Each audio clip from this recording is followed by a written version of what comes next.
आइए, सुनिए, देखिए, समझिए सनातन सत्य। जैसी दृष्टि वैसी सृष्टि, दृष्टि विज्ञान। कुदरत, कुदरती रचना एवं कुदरत के कानून से शाश्वत सुख की प्राप्ति। जोधपुर के परम पूज्य महात्मा उपासक प्रोफेसर डॉक्टर सोहन राज तातेड़ के निर्देशन में सनातन सत्य। जैसी दृष्टि वैसी सृष्टि, दृष्टि विज्ञान।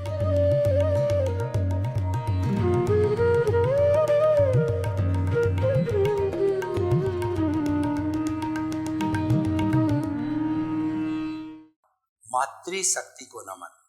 आज का बहुत सुंदर विषय अज्ञान, ज्ञान और विज्ञान, ये त्रिवेणी संगम है। हमारी भारतीय संस्कृति में त्रिवेणी संगम को बहुत ऊंचा स्थान दिया गया है। गंगा जमुना सरस्वती, सत्यम शिवम सुंदरम, ये त्रिवेणी संगम है।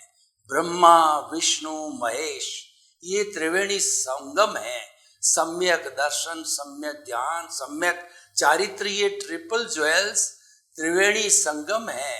हे गे उपादे, दे ध्यान ध्याता, और दृश्य, दृष्टि और दृष्टा, ऐसे अनेक त्रिवेणी संगम हमारी भारतीय संस्कृति के अंदर भरे पड़े हैं और उनका बहुत बड़ा महत्व है। अगर हम त्रिवेणी संगम को अच्छी तरह से समझें, उसको जीवन में लागू करें, तो निष्कर्ष जरूर आता है। उसी तरीके से अगर हमें शाश्वत सुख को प्राप्त करना है, हमें सनातन सत्य जानना है, ultimate reality of this Cosmos world को जानना है, और हमें शाश्वत सुख की प्राप्ति करनी है, तो हमें कुदरत, कुदरती रचना और कुदरत के कानून को जानना चाहिए। और वह जानने के लिए हमें अज्ञान, ज्ञान और विज्ञान, इस त्रिवेणी संगम को अच्छी तरह से समझना होगा, जानना होगा, आत्मसात करना होगा और हृदयंगम करना होगा। पहले हम अज्ञान को लेते हैं। अज्ञान का अर्थ होता है दार्शनिक दृष्टि से कि हमारे स्वरूप की जानकारी न होना, ये अज्ञान कहलाता है। विपरीत बुद्धि को अज्ञान कहते हैं। यथार्थ को अयथार्थ मानना अज्ञान कहते हैं। जैसे साधु को असाधु, असाधु को साधु, ज्ञान को अज्ञान, अज्ञान को ज्ञान, मुक्त को अमुक्त, अमुक्त को मुक्त, और दूसरा यह है कि मार्ग को कुमार्ग, कुमार्ग को मार्ग माना, यानी विपरीत अवधारणा, रॉन्ग बिलीफ। जितनी जितनी हमारी रॉन्ग बिलीफ है, वह सारी अज्ञान है, और अज्ञान ही सर्व दुखों का कारण है। अज्ञान ही 84 लाख जो योनियां हैं, उसमें भ्रमण करने का कारण ही अज्ञान है।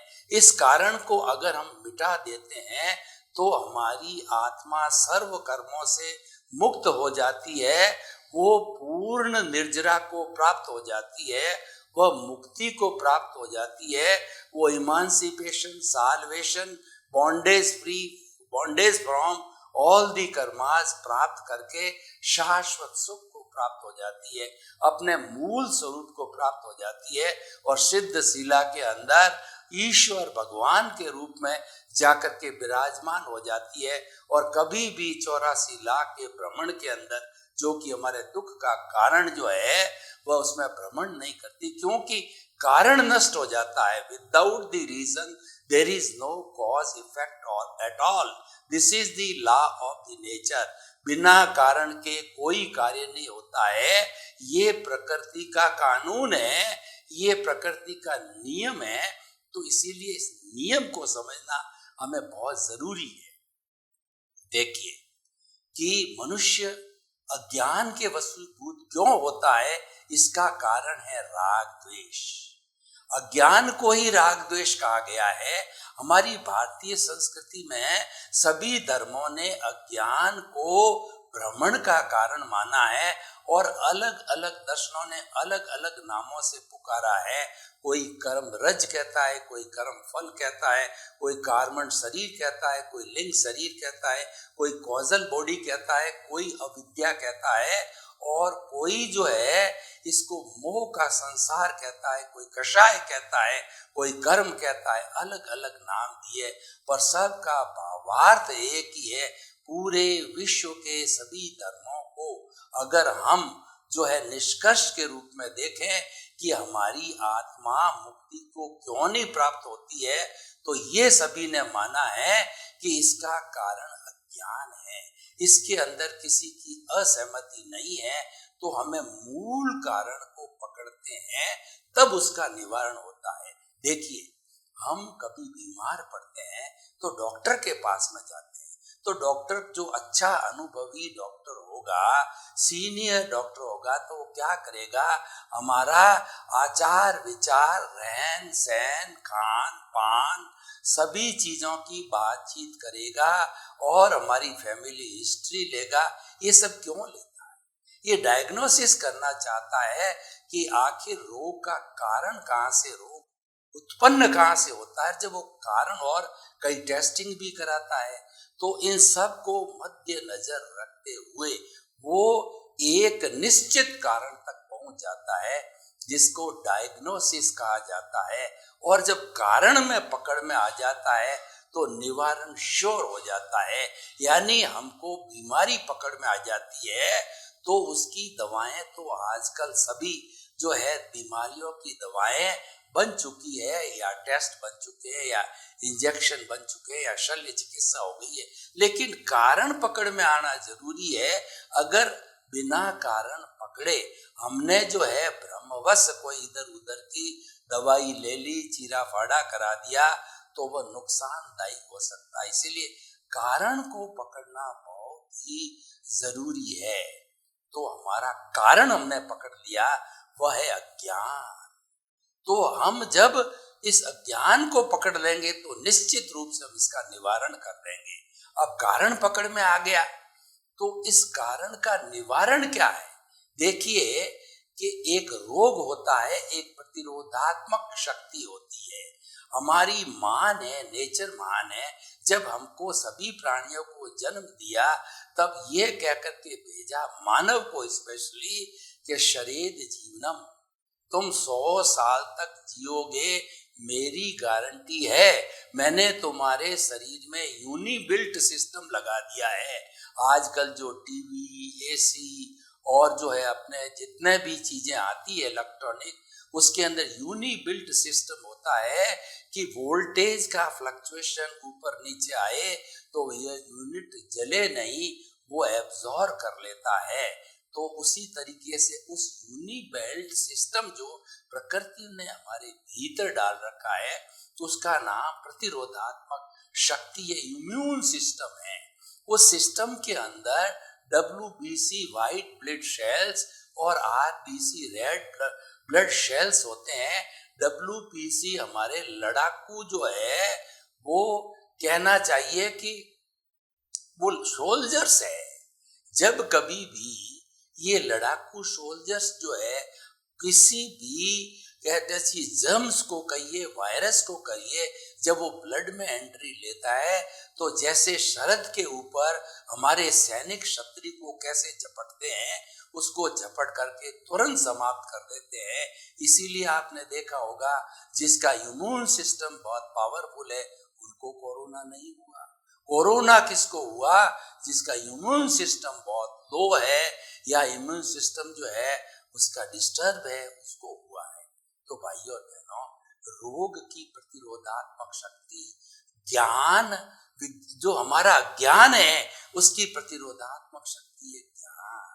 यानी हम अज्ञान का नाश ज्ञान के द्वारा कर सकते हैं। ज्ञान किसे कहते हैं?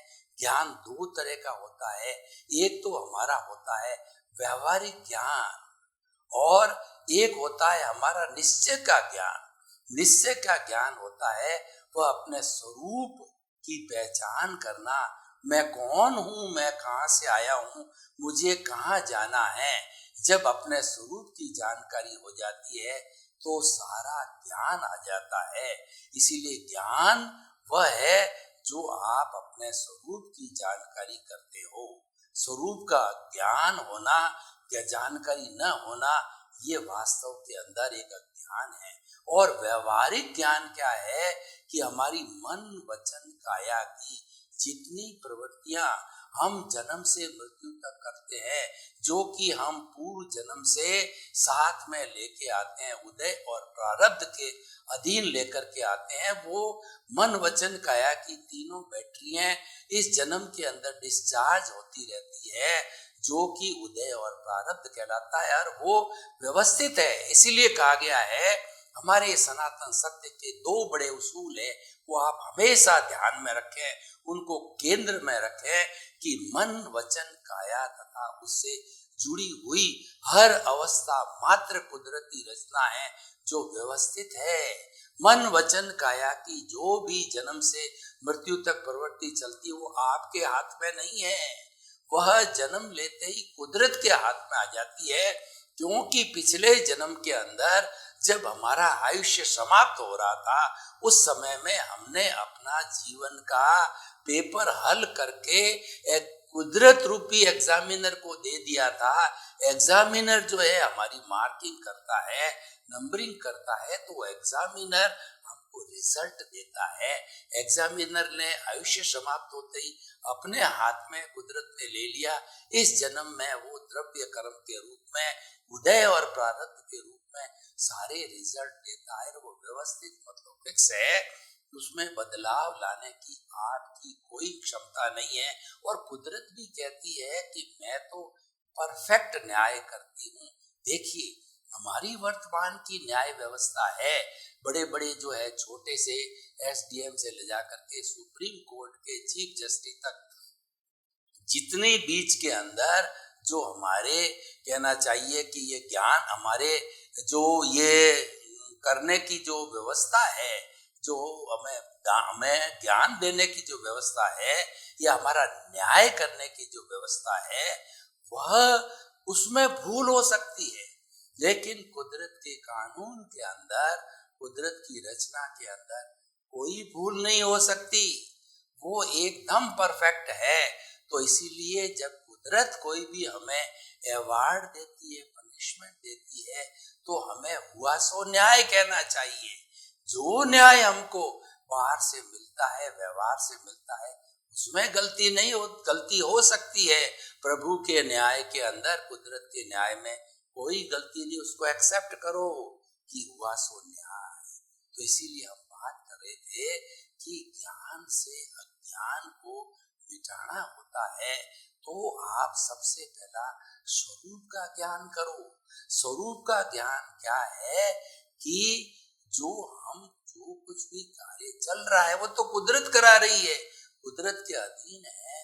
तो फिर भी हम अज्ञान के वशीभूत होकर के, क्योंकि अहंकार भी अज्ञान है, अज्ञान के वशीभूत होकर के हम जो है प्रत्यारोपण करते हैं, यह कार्य मैंने किया, यह घर मैंने बनाया, करोड़पति मैं बना, बड़ा नेता मैं बना, राष्ट्रपति मैं बना, प्रधानमंत्री मैं बना, ये जो कुछ भी मैं जो है बड़ा इंजीनियर, डॉक्टर, चार्टर्ड अकाउंटेंट, मैं किसी का पति, मैं किसी की पत्नी और मैं किसी का पिता, इस तरह का जो है मैं और मेरा से संबंधित हो जाते हैं, वहाँ अज्ञान प्रारंभ हो जाता है, वहाँ कर्ता भाव पैदा होता है। तो इस क्षेत्र के अंदर कभी भी नहीं जाना चाहिए। और जितना भी उदय प्रारब्ध है, ये सब कर्ता भाव, ये सब राग द्वेष से जुड़ा हुआ है।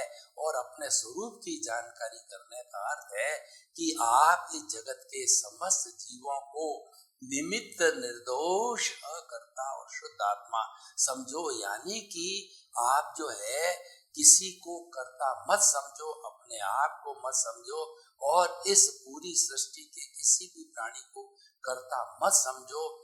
ये सबसे बड़ा ज्ञान है।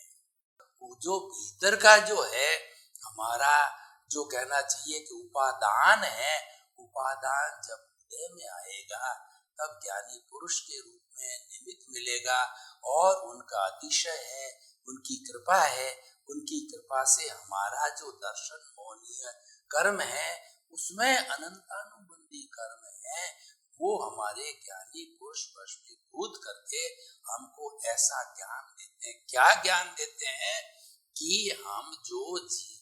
हम जीवात्मा या जो बहिर आत्मा के रूप के अंदर जन्म जन्मांतर से भटके हुए हैं, तो हमारे को वो सीट छुड़वा देता है, उस स्थान से हमको हटा करके हमारा प्रमोशन करके वो आत्म पद पर बिठा देता है।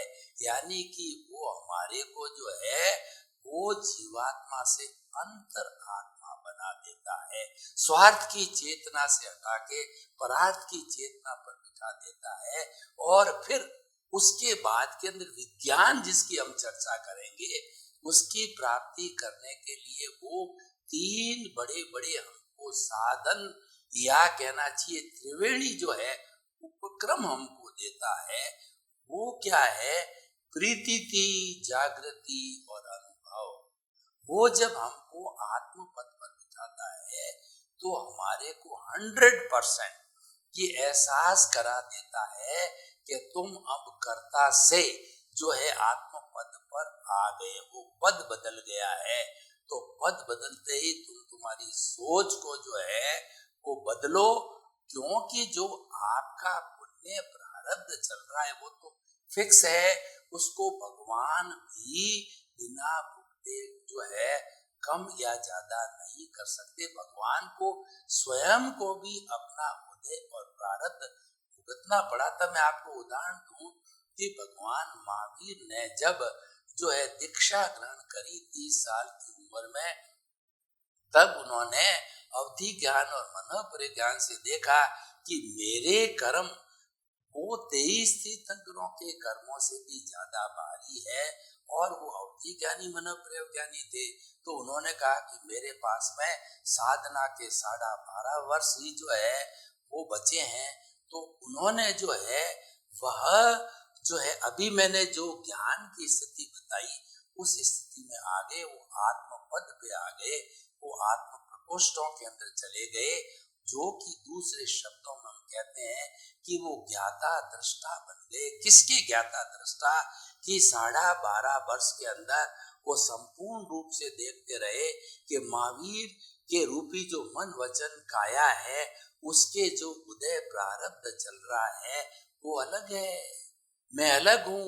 उन्होंने भेद विज्ञान किया कि ये महावीर तो पीछे कर्मों से लेके आया है और ये उसको भुगतना पड़ेगा। तो उन्होंने केवल ज्ञाता दृष्टा रहे, उन्होंने उसके साथ तन्मयाकार नहीं हुए, उसके साथ जुड़े नहीं, उसके साथ मुक्त रहे, मात्र उसको जानते देखते रहे 12.5 वर्ष तक। और जब देखते रहे, वो जानते रहे, तो इसका रिजल्ट क्या हुआ? इसका रिजल्ट ये हुआ, वो कर्म शरीर है वो फास्ट स्पीड से धुलता रहा, सफाई करते रहे, क्षीण होता रहा, यानी उसके निजरा हो गई, वो संवर की स्थिति में चले गए। ज्ञाता दृष्टा भाव और संभाव ये संवर की स्थिति है। इसको हम दृष्टि विज्ञान कहते हैं, इसको हम विज्ञान कहते हैं। तो भगवान विज्ञान के अंदर ज्ञान से लेकर के विज्ञान की दशा के अंदर आ गए। विज्ञान की दशा में आने पर प्राणी के जो है आत्मा के कर्मों की फास्ट निवृत्ति होती है, कर्म फास्ट कटते हैं और कुछ ही भव और कुछ ही किसी के कम हो तो कुछ ही क्षण ऐसे ऐसे तीर्थंकर हुए हैं जो कि ज्ञान की अवस्था में विज्ञान की अवस्था को उन्होंने पाया तो एक रात्रि में उनको मुक्ति हो गई। ऐसे ऐसे भी हमारे तीर्थंकर हुए हैं, बल्लीनाथ जैसे, कि वो एक रात्रि के अंदर ही दीक्षा लेते मुक्ति को प्राप्त हो गए, क्योंकि उनके कर्म बहुत बाकी थे और वो विज्ञान की दशा में चले गए थे। उन्होंने भेद विज्ञान किया, उन्होंने दृष्टि विज्ञान किया, वो ज्ञाता दृष्टा बने। तो भाई और बहनों, ये सारा ज्ञान की पोजीशन है। अब ज्ञान तो हमने प्राप्त कर लिया, जो हमारे ज्ञानी पुरुष की कृपा से और प्रीति जागृति अनुभव के तीन उपक्रम त्रिवेणी संगम हमको मिल गया, तो प्रीति हमको हो गई। अब आपका लक्ष्य जिसको कहना चाहिए कि हम कहते हैं रियल पुरुषार्थ करने में हम स्वतंत्र है, क्योंकि रियल पुरुषार्थ जो है वो हमारी आत्मा के भाव पक्ष से जुड़ा हुआ होता है। कुदरत से उसका कोई लेना देना नहीं, उस पर कुदरत की पहुंच नहीं है, कुदरत का हाथ भी नहीं पहुंचता है, कुदरत उस पर कुछ भी नहीं कर सकती है। वह प्योरली आत्मा से जुड़ा होने के कारण वो शाश्वत हो जाता है और उसमें 100% जो व्यक्ति स्वतंत्र होता है, भाव को डालने में हम एकदम स्वतंत्र है। लेकिन भुगतान करने के अंदर या भुगतान लेने देने के अंदर परिणाम प्राप्त करने में हम 100% स्वतंत्र है। ये दोनों चीजें जो है समझने की चीजें, 100% स्वतंत्रता और 100% स्वतंत्रता।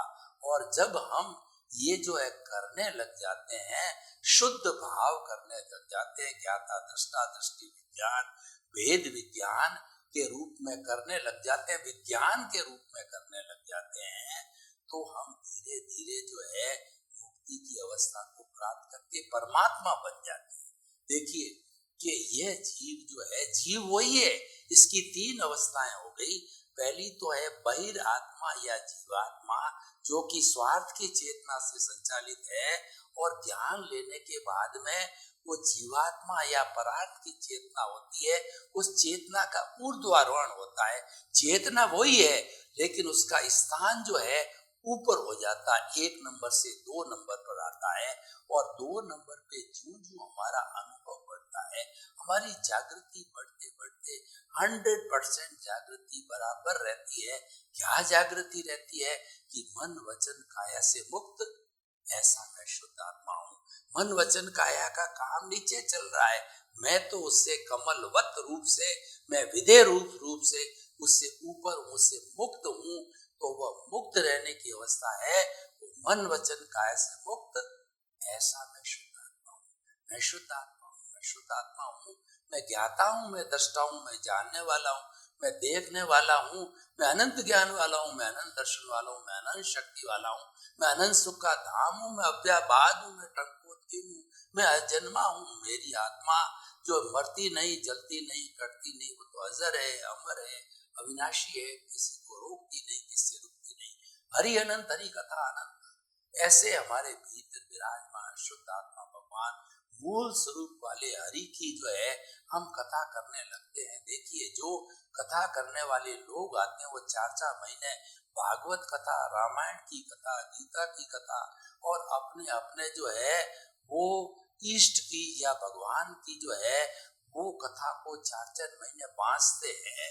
लेकिन हमारा जो भीतर हरि है उसकी कथा तो 4 महीने क्या, 4 जन्म तक भी आप गाते रहो तो भी पूरी होने वाली नहीं है। इस काम के अंदर जुट जाओ। ये हमारा विज्ञान है, ये हमारा रियल पुरुषार्थ है, और इसमें हम स्वतंत्र है। इसमें हम कर सकते हैं, करेक्शन दे सकते हैं, हम कुछ भी चाहे तो कर सकते हैं। करेक्शन कैसे देख सकते हैं कि मान लीजिए कि हमारा जो मन वचन काया का जो प्रारब्ध और उदय चल रहा है वो बहुत फोर्सफुल है उसका, क्योंकि दोनों जो है कार्बन शरीर आत्मा जुड़े हुए हैं। कार्बन शरीर का तेज फोर्स आत्मा पे पड़ता है और मान लीजिए वो से प्रभावित हो जाता है तो हमारा जो विज्ञान है वो तुरंत, यानी प्रज्ञा, विज्ञान में हम कब जाते हैं, जब प्रज्ञा जागृत होती है। ज्ञाता दृष्टा हम कब बनते हैं, जब प्रज्ञा जागृत होती है। वेद विज्ञान हम कब करते हैं, जब प्रज्ञा जागृत होती है। ज्ञान जब हमको मिलता है तो हमारी मूल आत्मा अक्रिया कोई काम नहीं करती, सिर्फ उसका एक ही काम है कि वो प्रेजेंस रहती, उसकी प्रेजेंस है तो सब कुछ काम होता है। प्रेजेंस नहीं है तो ये मन वचन काया मृतवत हो जाते हैं।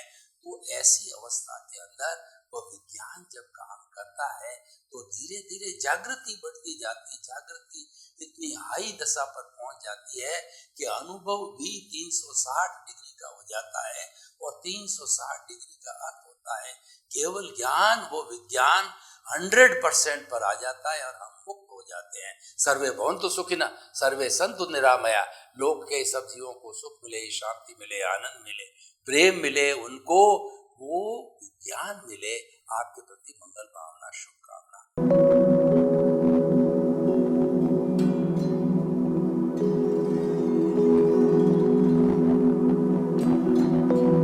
एक ऐसा अंतर्राष्ट्रीय ख्याति प्राप्त मानव जो गुरु प्रेरणा से पिछले 20 वर्षों से वानप्रस्थ जीवन जीते हुए 24 घंटे मानवता की सेवा में संलग्न है।